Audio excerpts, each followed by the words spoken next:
నమస్తే welcome to legend TV తీసుకున్నాను ప్రస్తుతం అయితే బీజేపీ కార్పొరేటర్స్ అందరూ కూడా జీహెచ్ఎంసీ ఆఫీస్ రావడం దీనికి సంబంధించి హైదరాబాద్ లో వీధి దీపాలు సరిగా లేవని చెప్పేసి ఓ నిరసన కార్యక్రమం ఏర్పడ్డారు. దీనికి సంబంధించి మాట్లాడదాం. మనతో పాటు సరూనగర్ కార్పొరేటర్ శ్రీవాణి గారు మేడం చెప్పండి, అసలు దీనికి సంబంధించి నిరసన కార్యక్రమం ఎందుకు చేయాల్సి వస్తుంది? అసలు ఏంది ఇది? నిరసన కాదండి, ఇది reality of Hyderabad is rising, Telangana is rising అంటున్నారు కానీ నిజంగా కూడా ఈ రోజు వీధి దీపాలు లేవు. వీధి దీపాలు లేక రోడ్ల పైన మరమ్మతులు చేయక గుంతలలో పడి ఎక్కడ ఏమవుతుందో అని చెప్పి జనాలు భయపడుతున్నారు. వీధి కుక్కలు ఎక్కడ పడితే అక్కడ వీధి కుక్కలు, దానికి తోడుగా వీధి దీపాలు లేవు.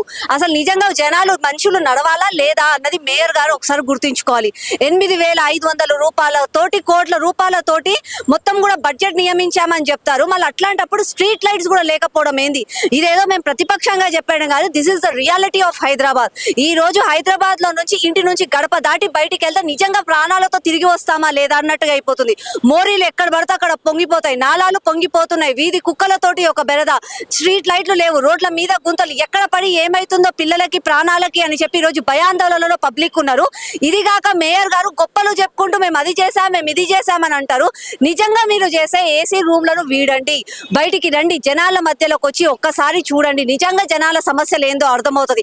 అంతేగాని కేవలం ఏదో మాటకి అన్నట్టుగా ఏదో కోట్ల రూపాయలు వేచించి మేము అది చేస్తున్నాం ఇది చేస్తున్నాం కాకుండా నిజంగా కూడా ఒక్కొక్క రూపాయి ప్రజలకి పోతుందా లేదా చూడండి. ఇదిగాక ఇదే జీహెచ్ఎంసీ సాక్షిగా గత 2 సంవత్సరాల క్రితము మేము రోహింగ్యాలకు వాళ్ళకి ఇక్కడ బర్త్ సర్టిఫికేట్స్ ఇస్తున్నారు, మన దేశవాసులు కాదు వాళ్ళకి దొంగతనంగా బర్త్ సర్టిఫికేట్స్ ఇస్తున్నారు అని చెప్పి వాటిపైన చర్య తీసుకోండి అని చెప్పి లెటర్ ఇవ్వడం జరిగింది. 2 సంవత్సరాలు అయిపోయింది, ఒక ఉగ్ర దాడి జరిగింది, ప్రాణాలు పోయాయి.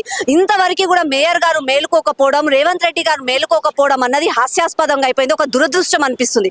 అదే ఒక దిక్కేమో మేయర్ గారు మళ్ళా రేవంత్ రెడ్డి గారు ఓవైసీ వాళ్ళతో దోస్తానా చేస్తారు, మళ్ళీ ఫేక్ సర్టిఫికెట్లు అన్ని పోతున్నాయి అక్కడ సౌత్ జోన్ చార్మినార్ జోన్ కి అని మేము చెప్తున్నాము.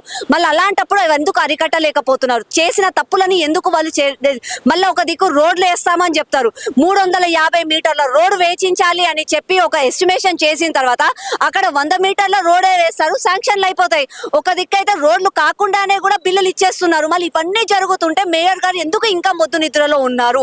మళ్ళీ అందులో కూడా తనకేమైనా ముడుపులు అందుతున్నాయా? లేదంటే నిజంగా ఈ కౌన్సిల్ సమావేశం నియమించేది ప్రజాధనంతో ప్రజల సమస్యల పరిష్కారం కోసమా, లేకపోతే ఆవో కావో పివో జావో అన్నట్టుగానా? లేదా మేయర్ గారు తేల్చుకోవాలి. ఇప్పటికైనా సరే సంవత్సర కాలం జీహెచ్ఎంసీలో ఇప్పుడు ఉన్నాయి ఎలక్షన్లు, ఇప్పటికైనా మేరుకొని సమస్యల మీద పోరాడాలి, సమస్యలు పరిష్కరించాలని చెప్పి కోరుకుంటున్నాం. వీధి లైట్లు లేవు అని చెప్పి మీరు మేయర్ గారిని కలిసే ప్రయత్నం చేశారా? మీ కార్పొరేటర్స్ అందరూ రియాక్షన్ ఏముంది? ఇది ఇప్పుడు కాదండి, ఇంతకు ముందు 3 నెలల క్రితం జరిగిన జీహెచ్ఎంసీ కౌన్సిల్ లో కూడా వీధి లైట్లు లేవు, ఎక్కడ పడితే అక్కడ చీకటి అయిపోయింది, కొత్త పోల్లు లేవు, ఉన్న లైట్లను కూడా మరిమత్తు చేయట్లేదు అని చెప్పి మేము అప్పుడు కూడా చెప్పడం జరిగింది. ఆ రోజు కూడా సమస్యలను లేవనెత్తాము. ఇప్పటి వరకు కూడా సమస్యను పరిష్కరించలేదు అని అంటే ఒక్కసారి ఆలోచించండి ఎంత ఘోరమైన స్థితిలో ఈ రోజు హైదరాబాద్.